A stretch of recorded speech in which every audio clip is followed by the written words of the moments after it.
Halo, selamat malam semuanya. Perkenalkan nama saya Alvin Finistin Lemban Gaul. Saya adalah mahasiswa program studi Sistem Informasi dari Universitas Bina Sarana Informatika, cabang Cibitung. Video presentasi teknis ini saya buat dalam rangka pemenuhan tugas uji kompetensi basis data yang diselenggarakan atas kerjasama antara Universitas Bina Sarana Informatika dengan PT Jidoka Sistem Indonesia.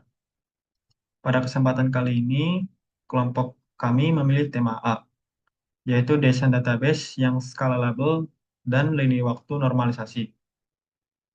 Kasus nyata yang kami angkat adalah sistem pendataan transaksi penjualan toko laptop bekas. Pertanyaan pertanyaan riset utama yang akan kita jawab di video ini adalah seberapa besar dampak keputusan normalisasi versus denormalisasi terhadap performa query di sistem nyata. Dan kapan tepatnya denormalisasi ini menjadi keputusan yang justified secara teknis. Sekarang kita akan beralih ke IRD dari tabel yang denormalisasi.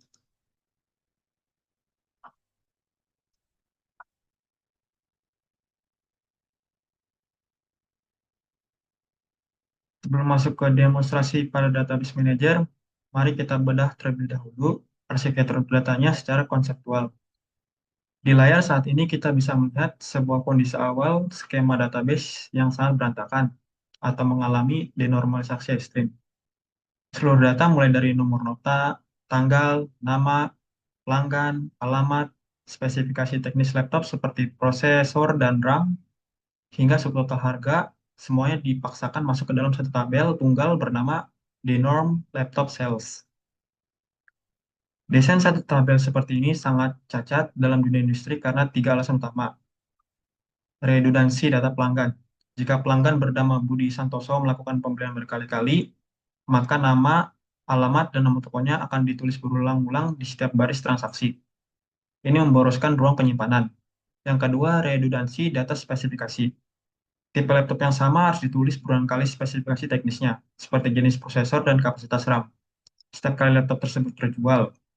Yang ketiga, kerentanan anomali multi-item.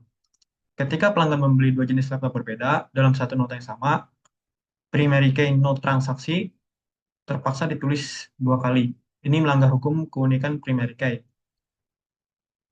Oleh karena itu, kelompok kami menerapkan proses normalisasi bertahap untuk membersihkan skema ini.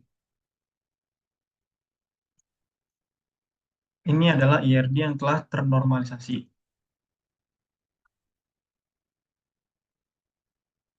Tahap satu normalisasi form, kita memastikan semua kolom bersifat atomik. Tidak boleh ada data yang menumpuk dalam satu sel.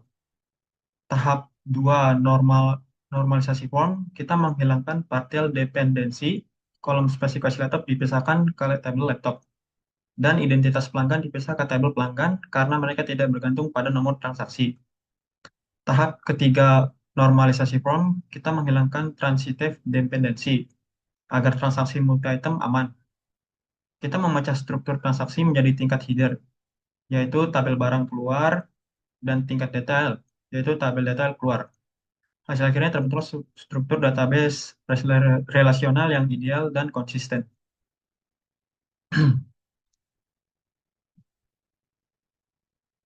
Sekarang kita akan masuk ke Wiki Studionya.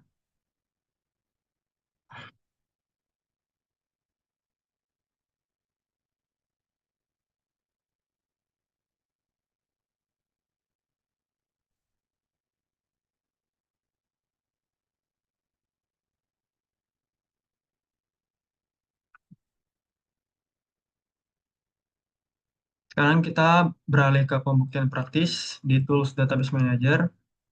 Di sini saya menggunakan Wiki Studio yang terhubung ke service MariaDB lewat SAMPP lokal di laptop saya. Dapat kita lihat pada panel entitas di sebelah kiri, database DB laptop bekas milik kelompok kami sudah sukses diimplementasikan ke dalam sistem. Di satu sisi kami memiliki tabel-tabel hasil normalisasi 3NF yang rapi, seperti tabel laptop, pelanggan, barang keluar, dan detail keluar. Namun untuk kebutuhan eksperimen, uji kompetensi ini, kami juga telah menyiapkan satu tabel tiruan versi denormalisasi bernama Denorm Laptop Sales yang berisi struktur gabungan lebar dengan data yang identik.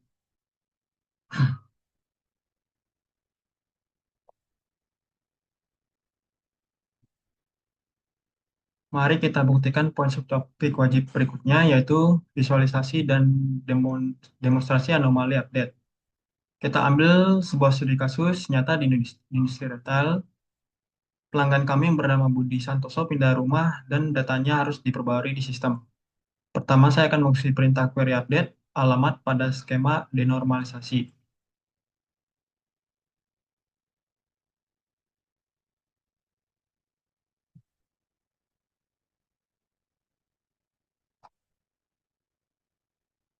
Hmm.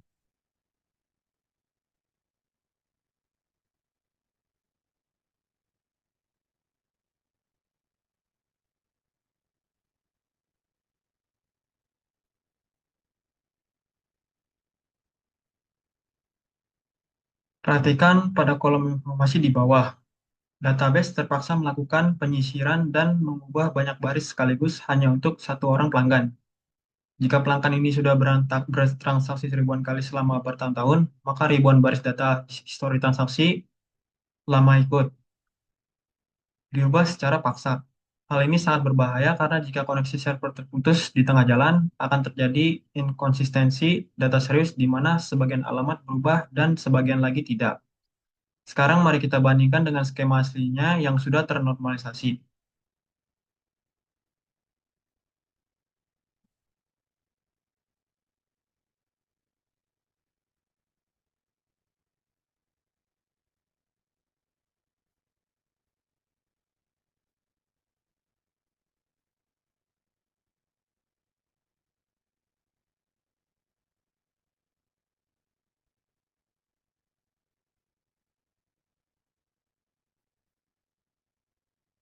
Bisa kita lihat bersama, proses update pada tabel master pelanggan hanya berdampak pada satu baris saja.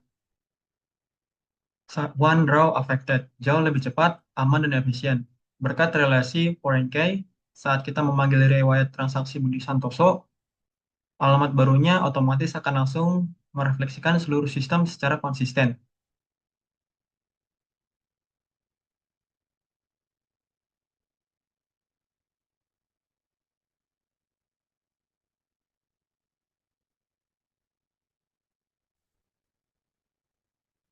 Selanjutnya, kita masuk ke pengujian performa query menggunakan perintah explain analysis untuk menarik data laporan penjualan lengkap.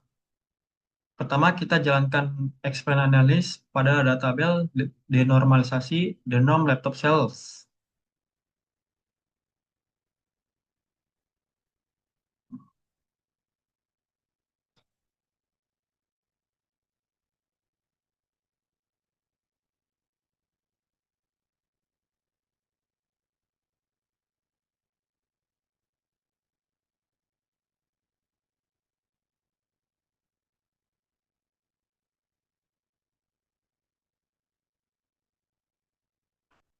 Karena semua data sudah berada di satu tabel lebar, database manager melakukan pembacaan secara langsung tanpa memerlukan operasi join. Kita bisa mencatat angka execution time-nya di sini, yaitu 0,006 detik. Kedua, kita jalankan query penarikan informasi yang sama, tetapi menggunakan skema ternormalisasi yang mengharuskan database melakukan operasi join antar tabel.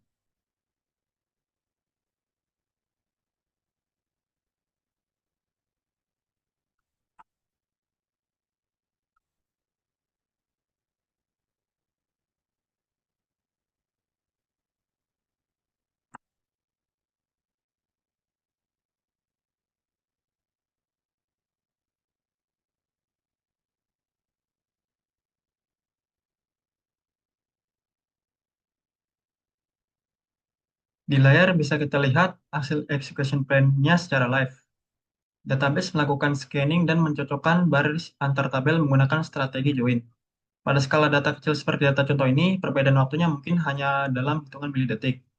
Namun secara teori, jika data riwayat penjualan laptop ini sudah membengkak hingga jutaan baris, query denormalisasi di tabel lebar berpotensi unggul dari sisi kecepatan baca karena terhindar dari overhead join yang berat, dengan konsekuensi mengorbankan keamanan data operasional.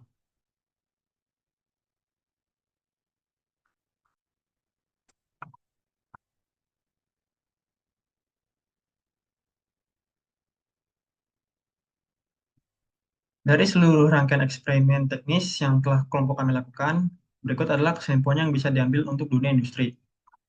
Untuk sistem operasional harian, har- harian toko atau sistem online transaction processing, seperti pendataan barang masuk dan keluar pada toko laptop ini, skema database yang ternormalisasi adalah harga mati dan pilihan paling bijak.